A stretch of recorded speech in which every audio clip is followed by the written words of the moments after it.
Welcome to today's Explainer. We're jumping straight into a truly monumental shift in human history today.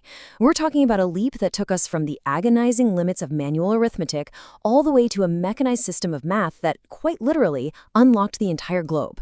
Seriously, imagine a time when crossing an ocean meant staking your actual life on your ability to do long division on a violently rocking ship.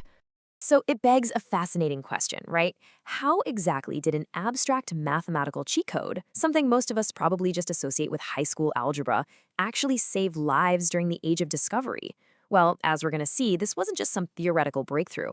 It was a desperately needed survival tool for navigators who are facing these vast, completely uncharted oceans. Okay, Section 1, the Navigation Math Bottleneck. Let's set the scene here. It's the 16th and 17th centuries. The European age of discovery is in full swing. But navigators were facing this incredibly perilous bottleneck that was holding them back. And you know what? It wasn't about the strength of their ships. It was entirely about the limits of their calculations. They basically had two choices. First, they could use plain sailing, which essentially treated the Earth as completely flat. Now, over a long ocean voyage, that approximation led to cumulative, often absolutely fatal errors. The alternative was celestial navigation, navigating by the stars. Highly accurate for a curved Earth? Sure, but it required solving incredibly complex spherical trigonometry equations. Just imagine trying to multiply several seven-digit numbers entirely by hand with a quill pen by lantern light while a massive storm tosses your ship around. One wave hits, ruins your ink-soaked paper, and you have to start over. It was an absolute nightmare. Listen to the words of Scottish mathematician John Napier, who captured that dread perfectly.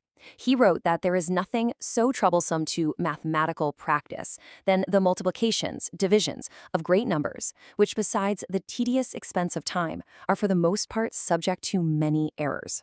He recognized that these massive calculations were not just tedious, they were extraordinarily dangerous. I mean, think about it. A single arithmetic mistake, one carried digit forgotten in a moment of mental fatigue, and boom, your ship is miles off course and crashing into a reef. Napier knew, fundamentally, the math itself had to change. Moving on to Section 2, Napier's software upgrade. What Napier introduced was, if we're using modern terms, a revolutionary software upgrade for the human mind. He completely overhauled the mechanics of how we calculate.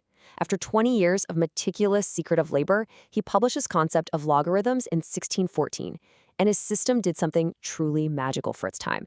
It allowed mathematicians and navigators to replace the agonizing, time-sucking process of multiplying and dividing massive numbers with the much simpler, vastly less error-prone tasks of addition and subtraction.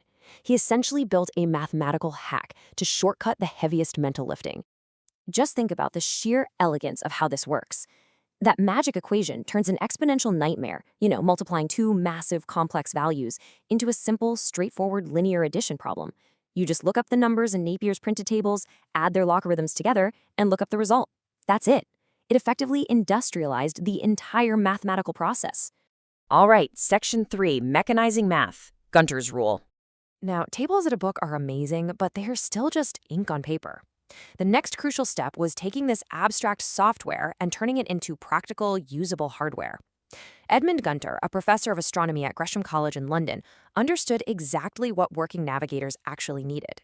In his 1620 publication, The Canon Triangularum, he became the very first person to publish a table of decimal logarithms specifically for trigonometric functions, things like sines and tangents.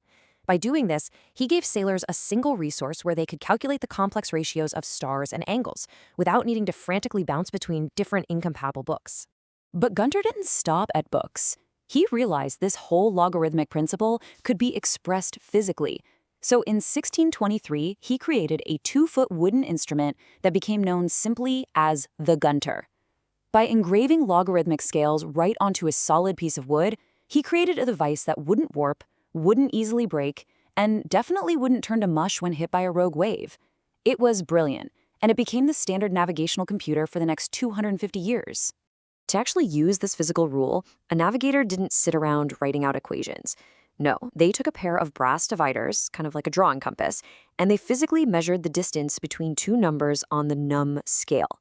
Then they just added that physical distance to a second value on the ruler.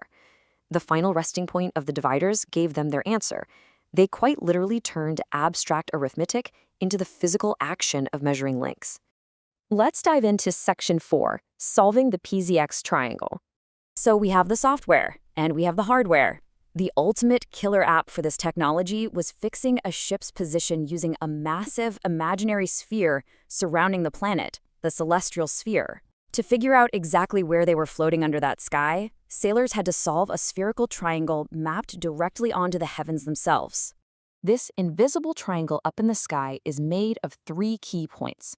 P is the celestial pole, either north or south. Z is the observer's zenith, meaning the point directly above the ship, and X is the actual celestial body they are measuring, like the sun, the moon, or a specific navigational star. Figuring out the distances between these 3 points was the absolute key to finding their exact pinpoint location on Earth. And here is how they connected that sky directly to the sea. They'd measure the star's altitude with a sextant, look up its fixed position in a nautical almanac, and then use the Gunter rules logarithms to crunch those tricky spherical angles. This process instantly gave them their exact latitude, saving them from hours of grueling, highly error-prone math. Finally, Section 5, Unlocking the Global Oceans. Because they could finally do this math quickly, and more importantly, accurately, the map of the world fundamentally changed. To put this into perspective, before 1614, relying purely on dead reckoning, a ship could easily find itself 60 miles off course. 60 miles! That is a totally fatal margin of error if you're trying to find a tiny island or thread the needle past a reef. But with Napier's logs, that error margin shrank to just 10 miles.